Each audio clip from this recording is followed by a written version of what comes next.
Bom dia! Você está comigo agora para aprender, para ampliar e para conquistar novos espaços. Neste canal, neste espaço do diverso saber, da diversidade de saberes, multidisciplinaridade. Um canal que dialoga teologia com ciências humanas num transitar teológico. No transitar teológico, você está. Então, se inscreva no canal se não é inscrito. Participe com o seu comentário, com o seu like e compartilhe o conteúdo. Hoje iremos tratar de um assunto muito especial. Um assunto extraordinário, que é a teologia das epístolas paulinas de Efésios e Filipenses. Mas antes de entrar aqui neste conteúdo, eu quero te falar que eu estou oferecendo um curso de teologia comigo, certo? Para você fazer teologia comigo, que você me conhece pelas minhas publicações, e eu já tenho mais de 30 anos de docência na área da teologia e da filosofia, atuei até fora do país, em Moçambique, na África, dentro da área da teologia, dentro da área da docência, tenho um conhecimento amplo de docência, de ensino teológico, filosófico, e estou oferecendo esse curso de teologia, que você pode fazer por videoconferência, com aulas super interativas, conteúdo super atraente. Venha fazer esse curso comigo. O meu WhatsApp, para você entrar em contato comigo, 62981 091777, eu estou te aguardando. Muito bem, vamos falar, então, de teologia da Epístola aos Efésios e aos Filipenses. Paulo, o autor desta Epístola de Efésios e da Epístola aos Filipenses, como também de 13 epístolas ao todos, e essas duas epístolas são uma das 13, ou duas das 13 epístolas que Paulo está escrevendo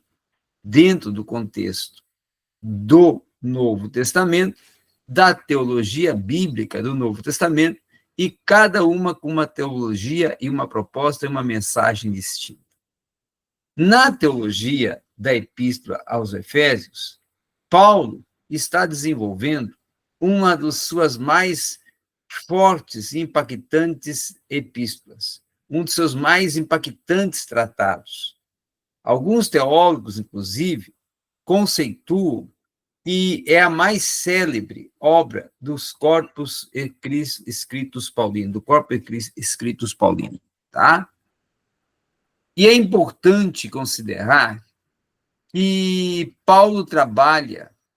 com a Epístola aos Efésios dentro de implicações do papel cósmico de Cristo para a própria igreja, como sendo ela o corpo de Cristo. E essa relação da igreja com o papel cósmico de Cristo, com os principados e potestades, com o plano eterno de Deus e com a mudança de perspectiva de Cristo para a própria igreja, nos ajuda muito, inclusive, a explicar as nuances diferentes com que as próprias palavras-chave, como plenitude, pleroma e mistério, são usadas em Efésios em comparação com Colossenses. Então, nós podemos considerar que Paulo desenvolve um tratado eclesiológico a partir da sua própria soteriologia e da sua própria doutrina cristocêntrica. E podemos dizer que até é um tratado eclesiológico a partir de uma visão soteriológica e cristocêntrica que Paulo vai desenvolvendo e desenvolve dentro da Epístola aos Efésios. Se em Colossenses, tá, Paulo tem um foco defender a Cristo no âmbito da sua divindade e da sua deidade, certo? Já na Epístola aos Efésios, ele está desenvolvendo uma apologia da igreja enquanto corpo, como corpo de Cristo, certo? E nesse aspecto também, ele parte de um princípio central de desenvolver um compêndio sobre a dimensão que a igreja possui, sendo ela a estrutura representante de Deus na terra, e como até a efetivação, certo? Consumação da sua obra salvífica através das vidas que pertencem ao corpo de Cristo e que foram alcançadas através da obra missiológica de Cristo, de proclamação do reino de Deus e de morte na cruz do Calvário para expiar o pecado da humanidade, concedendo assim, consumando assim a sua missão de salvar, a sua missão de resgatar e a sua missão de expiar o pecado da humanidade e trazer o homem a uma reconciliação com Deus, e trazer o homem à presença de Deus, e trazer o homem a adentrar ao plano de salvação, e tornar-se igreja, e tornar-se corpo de Cristo. Então, a soteriologia já se torna um outro tema que Paulo vai explorar dentro da carta aos Efésios, em que Paulo vai estar tratando no capítulo 2, e especificando até como ela vai ocorrer dentro da salvação através de Cristo, na própria vida do pecador. Então, essa salvação, ela estará para Paulo dentro somente através do que Cristo, tendo a fé e a própria graça como dois fatores centrais, trabalha dentro da proposta aos Efésios. Bruce amplia dizendo, inclusive, que a justificação pela fé não é um tema central em Efésios, mas ela também está por abaixo de um argumento da carta, tanto que se é um pressuposto mais do que até se expressa em Efésios 2 e 9. Então, Efésios é uma epístola que está tratando sobre a salvação, que ela se encontra ligada por Paulo e também a própria parousia, a qual se torna um dia da redenção, para o qual, segundo Efésios 4:30, o povo de Cristo está selado com o Espírito Santo. Então, dentro desse contexto, Paulo está tratando da salvação como uma obra da entrega sacrificial de Cristo pela humanidade, até com uma concessão gratuita sua a todos que a ele vivem arrependidos. E a salvação, dentro dessa exposição que Paulo faz à carta, à epístola aos Efésios, ela vem justamente para intervir no tempo, no próprio estado da pessoa, no tempo presente como uma oportunidade única para o futuro e para a sua redenção eterna e até para a mudança de condição do pecador que está sendo salvo e membro do corpo de Cristo. Então, dentro dessa proposta, dentro desse contexto eclesiológico da carta aos Efésios, Paulo está compondo, podemos dizer, além das suas especificidades, da sua dimensão de igreja, de defender a importância da prioridade da unidade da igreja como corpo de Cristo, Paulo trabalha agora com um novo ser, aquele em que Cristo operou a salvação, aquele que necessita e propõe um estar unido a Cristo e ao seu próprio corpo, e esta a igreja, e este o corpo igreja. Então, sendo essa unidade, sendo essa uniformidade também concedida através da operação e manifestação do Espírito Santo dentro da igreja, Frank Tillman amplia dizendo que o Espírito é aquele que produz a unidade, que produz o intervir dos crentes que agem dentro de um modo e fomentam a igreja somente dentro de uma proposta em que a unidade cresce a cada dia em uma união e no próprio amor em Cristo e pelos irmãos. Então, nessa unidade é que deve ser concebida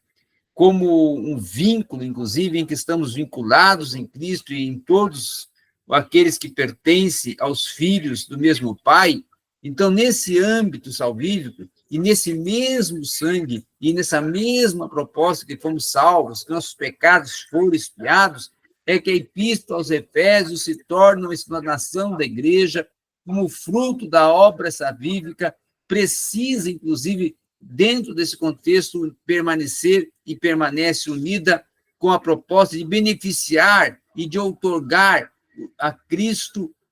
aqueles que são seus co-herdeiros e aqueles que são participantes da igreja e que pertencem, assim, então, a família de Cristo, ao povo de Deus, a igreja como agora não só corpo, mas também povo, o laus de Deus, o laus de Cristo, o laus manifestado na terra como o povo que alcançou em Cristo a sua redenção. Agora vejamos também, e vamos nos direcionar,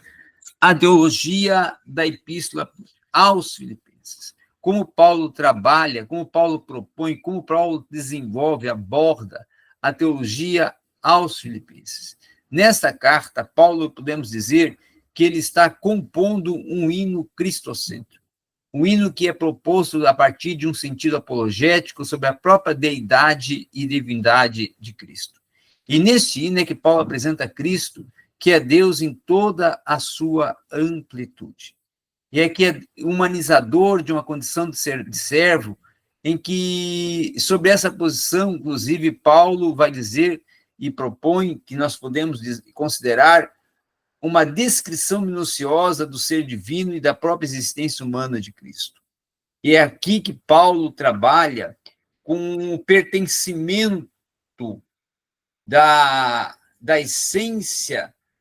de Deus em Cristo, como ele sendo Deus, o Filho de Deus que possui a mesma essência de Deus. Então, assume assim Paulo uma livre vontade, uma realidade contingente da proposta de defender a existência humana de Cristo a partir da sua humanidade e da sua missão.